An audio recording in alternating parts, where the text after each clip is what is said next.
അടിപൊളി എന്ന് പറഞ്ഞാൽ അടിപൊളി. ആസ് എ ഫാൻ എന്ന നിലയ്ക്ക് അടിപൊളി പടം. ഇത് എന്ന് പറഞ്ഞാൽ ശരിയായ പടം. പ്രത്യേകിച്ച് 90 കിഡ്സിനെ സംബന്ധിച്ച് നല്ലതായിട്ട് ഗൂസ്ബം അടിക്കും. പഴയ പാട്ടിലൊക്കെ വരുമ്പോഴത്തേക്ക് അതെല്ലാം ഒരു രക്ഷയില്ല. Goosebumps. Greatest of all time. Pop സംഗീത ലോകത്തിന്റെ ചക്രവർത്തി, ദ ലെജൻഡ് മൈക്കൽ ജാക്സൺ.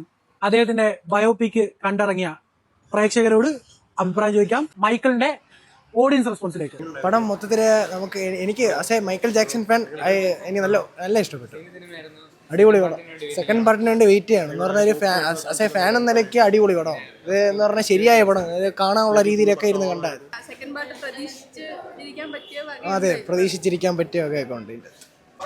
പടം അടിപൊളിയാണ്. ഒരു 90s വൈബ് എല്ലാം ഉണ്ട്. കിടിലോട്ടാണ് പെർഫോം ചെയ്തിട്ടുണ്ട് ജാഫർ ജാക്സൺ. അടിപൊളിയായിട്ടാണ്. പിന്നെ ഇത് മൊത്തം സ്റ്റോറി അങ്ങ് പറഞ്ഞിട്ടില്ല. ഒരു ലെജൻഡ് എങ്ങനെയാണ് വന്നത് എന്നുള്ള ആ ഒരു രീതിയിലാണ് ഈ പടം കംപ്ലീറ്റ് ചെയ്തിരിക്കുന്നത്. അത് മൊത്തം നമ്മൾ എക്സ്പെക്ട് ചെയ്യുന്ന ചില സീനുകൾ ഇല്ല. പക്ഷേ പടം ഭയങ്കര അടിപൊളിയാണ്. നമുക്ക് കുറേ ഗൂസ്ബം ക്രിയേറ്റ് ചെയ്യുന്ന കുറേ സീൻസൊക്കെ ഉണ്ട്. പ്രത്യേകിച്ച് 90 കിഡ്സിനെ സംബന്ധിച്ച് നല്ലതായിട്ട് ഗൂസ്ബം അടിക്കും. അങ്ങനത്തെ കുറച്ച് സീൻസൊക്കെ ഉണ്ട്. അത്ര ഹാപ്പിയാണ്. പിന്നെ അതിൻ്റെ ഒരു എൻഡ് നമ്മൾ സഡനായിട്ട് പ്രതീക്ഷിക്കാത്തൊരു എൻഡായിപ്പോയി. പിന്നെ ഒരു സോങ് ഇല്ല. അത്ര എക്സ്പെക്ട് ചെയ്തൊരു സോങ് ഉണ്ടായിരുന്നു, പക്ഷെ അത് ഇതിനകത്തില്ല. അത് ഏത് ഞാൻ പറയുന്നില്ല. മൊത്തത്തിൽ പടം നല്ല എൻജോയ്മെന്റ് ആയിരുന്നു. അടിപൊളി, ഒരു രക്ഷയില്ല. Goosebumps, goosebumps. അത് ഉറപ്പായിട്ടും ജഫർ ജാക്സൺ പൊളിച്ചു, ഒരു രക്ഷയില്ല. ഇല്ല, കോൺട്രവേഴ്സി ഒന്നുമില്ല. ഒരു പാർട്ട് ഓഫ് ദി ലൈഫ് അത്രേ പറയുന്നുള്ളൂ. പുള്ളിയുടെ കംപ്ലീറ്റ് സ്റ്റോറി അല്ല, ഒരു പാർട്ട്. നല്ല രീതിക്ക് പറയുന്നുണ്ട്. ഒരു മ്യൂസിക്കൽ ഫിലിം ആയിട്ടാണ് കാണിക്കുന്നത്. മൊത്തത്തിൽ നല്ല എക്സ്പീരിയൻസ് ആയിരുന്നു. ഫുൾ എൻജോയ് ചെയ്തു. അടിപൊളിയായിരുന്നു. നമുക്ക് ആ ഒരു കാലഘട്ടത്തിൽ വരുമ്പോഴേ 80s വരുമ്പോഴത്തേക്ക് നമുക്ക് ഭയങ്കരമായിട്ട് റിലേറ്റ് ചെയ്യുന്നുണ്ട്. എനിക്ക് തോന്നുന്നു 1988 വരെയുള്ള മൈക്കിൾ ജാക്സന്റെ ലൈഫിനെ കാണിച്ചിട്ടുള്ളതാണിത്. സെക്കൻഡ് പാർട്ട് ഉണ്ട്, ഡെഫിനറ്റ്ലി ഉണ്ട്.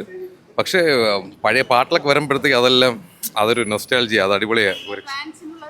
ഫാനിലുണ്ട്, ഒരുപാട് പഴയ പാർട്സൊക്കെ അടിപൊളിയാണ്. അല്ല, മെയിൻ ഫുൾ സ്റ്റോറി മൊത്തമായിട്ട് വന്നിട്ടില്ല. മെയിൻ ഹൈ പോയിന്റ്സ് മാത്രമേ വന്നിട്ടുള്ളൂ പുള്ളിയുടെ സ്റ്റോറിയിൽ.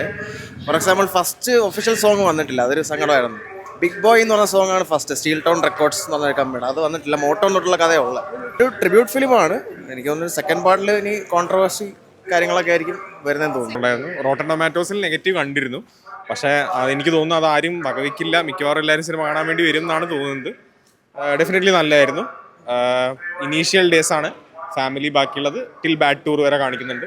ബാക്കിയുള്ളത് സെക്കൻഡ് പാർട്ടായിരിക്കും. അതിനുള്ളൊരു ഇത് കാണിച്ചിട്ടാണ് അവർ നിർത്തുന്നത്. സോ സെക്കൻഡ് പാർട്ടിലേക്ക് ഉണ്ടാവും. ഗംഭീരായിരുന്നു. അടിപൊളി എന്ന് പറഞ്ഞാൽ അടിപൊളി. മൈക്കിൾ ജാക്സൺ ഫാനാണോ? Of course. ഫാൻസിനുള്ള ട്രിബ്യൂട്ട് ആണോ? Yeah, I think so. അങ്ങനെ ഞാൻ കാര്യമായിട്ടൊന്നും പറയുന്നില്ല. പക്ഷെ 10 out of 10 ആയിട്ടാണ് എനിക്ക് പറയാനുള്ളത്. നല്ല പടം തന്നെ. ഫുൾഫിൽ ആയില്ല, കൊള്ളാം. ബയോപിക് അല്ലേ, അതിൻ്റെതായ രീതിയിൽ എടുത്തിട്ടുണ്ട്. കൊള്ളാം. എങ്ങനെയുണ്ട് പടം? നന്നായിട്ടുണ്ട്. നല്ല പടമാണോ? മൈക്കിൾ ജാക്സൺ ഫാനാണോ? ആണ്. സെറ്റാണല്ല. സെക്കൻഡ് പാർട്ട് വെയിറ്റിംഗ് ആണോ? സെക്കൻഡ് പാർട്ടിനെ മൈക്കിൾ കൊള്ളാം ബ്രോ. ഒരു ഡോക്യുമെൻ്ററി പോലെ, പക്ഷെ കണ്ടിരിക്കാൻ നല്ല രസമുണ്ട്. ആദ്യത്തെ ഹാഫ് കുറച്ച് ലാഗ് പോലെ തോന്നും. രണ്ടാമത്തെ ഹാഫ് തൊട്ട് കിടിലാണ്. സെക്കൻഡ് പാർട്ടിന് വേണ്ടി എക്സൈറ്റഡ് ആവോ? ഫസ്റ്റ് പാർട്ട് കാണുമ്പോൾ ഇത് കണ്ടപ്പം അങ്ങനെ എക്സൈറ്റഡ് ആവത്തില്ല. പക്ഷെ ബാക്കി കഥ അറിയാനൊരു ഇത് തോന്നും. അല്ല, അങ്ങനെയല്ല. ഇപ്പം മൂവി ഇറങ്ങിയെന്ന് പറഞ്ഞപ്പോൾ വന്ന് കാണാമെന്ന് വിചാരിച്ചു. അങ്ങനെ ഇഷ്ടപ്പെട്ടു. പക്ഷെ കൊള്ളാം.